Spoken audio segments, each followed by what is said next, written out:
You're watching RISKSA TV. My name is Hannah Barry, and I'm at the RISKSA stand at the PSG Conference with Dawie Klopper, who's an investment economist at PSG. Dawie shared just a really global overview in terms of just an economic outlook as to what is happening offshore and locally. Dawie, you spoke about sort of PSG's own investment kind of view, which is really to invest offshore rather than locally. If you can just explain why that is, and then also how that does or does not contribute to certain national developmental goals. Okay, first of all, the South African market has done well over the last 10 years. And if you compare our ratios with that of the international markets, our figures doesn't stack up at this stage.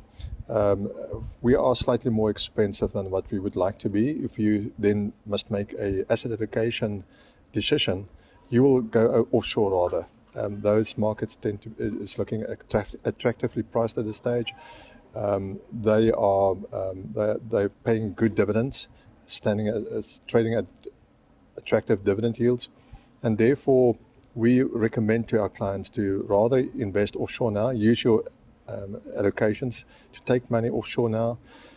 Problem is the rand, of course. It's not the rand has been weaker as of late, so it's a difficult choice now to make exactly now. But yes, if the rand would strengthen ever so slightly, say back to 950, 920, I would say that is a time again to do that. If you then ask the question about are you not sort of unpatriotic by doing that, I think if you can do well out of your investments, if a pension fund member can do well out of his investments, if he has got good return, if he can get good returns, if he feels confident about what's happening in his pension fund and in investments in general, that person will build his confidence. He still lives in South Africa. He will feel more comfortable in starting to spend some of that money. And what is the big question in South Africa? It is all about employment. If he starts to spend again, there will be enough money going around to start to employ a number of people out of the private sector. I believe that's the place where it should happen. It shouldn't happen in the government sector. And if you can sort of get trust back amongst people, they will start to spend. And we need that now. Yes, and so from that perspective, do well out of your investments by utilizing everything that's available out there, and then bring that money back and do the necessary things that the country needs. The regulatory environment in developing economies is also of concern to PSG. Why is that? Yes, we cannot be sure that those that the minority investors in those countries out there in the East, where we don't know them that well, will look after the minority shareholder. We know that in the West, where there's a well-developed regulatory framework, you will be protected.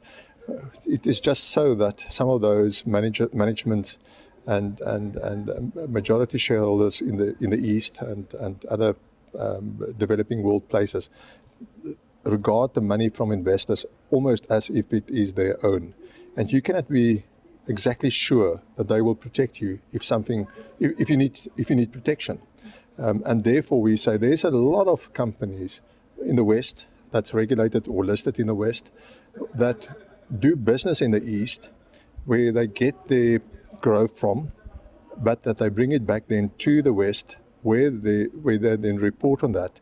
You can be confident in that reporting, and you can also enjoy enormous benefits out of their markets doing well.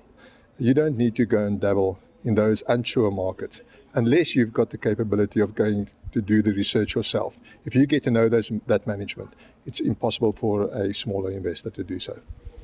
You used Johnson & Johnson's as an example of a company that's performed consistently well over its lifespan, just in terms of the increased earnings and also dividend yields. What can be learnt from an investor's perspective? What can be learned from Johnson & Johnson? Well, the reason that we like the company is it has been paying these increases in their dividends over the past 51 years. They've every year increased their dividend. So in the world that we currently are in, the world is looking for yield. They're looking for something that can replace very low interest rates. You can get that from a dividend yield from that company that's currently paying a dividend of 2.7%. It's much better than what you can get in the interest rate markets. And if you've got that sort of record that you can rely on, you can consider investing in that company. It's done well over the last, since the beginning of the year. Yes, it's done well. But I think in this sort of environment where the world policymakers has indicated that they will keep rates lower for longer, you can expect the market or the investors to look for that sort of yield.